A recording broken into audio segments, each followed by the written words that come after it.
ડાકણ અથવા તો ડાયન શું હોય? ડાકણને માત્ર ભારતમાં જ નહીં પરંતુ વિદેશોમાં પણ માનવામાં આવે છે. વિદેશોમાં ડાકણને વિચના નામથી ઓળખવામાં આવે છે. માનવામાં આવે છે કે ડાકણ એટલે એવી સ્ત્રીઓ હોય કે જે રાક્ષસોને પૂજતી હોય છે અને બ્લેક મેજિક પણ કરતી હોય છે. અમુક લોકકથાઓ અનુસાર ડાકણ જે હોય છે તે રાત્રિના સમયે સુનસાન જંગલોમાં જઈને અને કોઈ પણ વ્યક્તિના શરીરના કોઈ પણ ભાગ જેમ કે નખ કે વાળની મદદથી જ તે વ્યક્તિ ઉપર બ્લેક મેજિક કરી શકે છે. ડાકણ પોતાની શક્તિ વધારવા માટે કોઈ નાનું છોકરું હોય અથવા તો પોતાના જ પરિવારના કોઈ માણસને મારીને રાક્ષસને બલિ ચડાવે છે.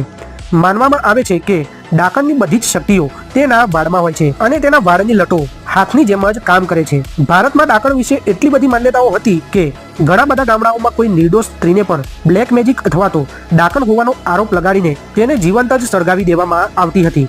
તમારો આ વિશે શું અભિપ્રાય છે અમને કોમેન્ટ કરીને જરૂરથી જણાવજો. વિડીયો જોવા માટે ધન્યવાદ.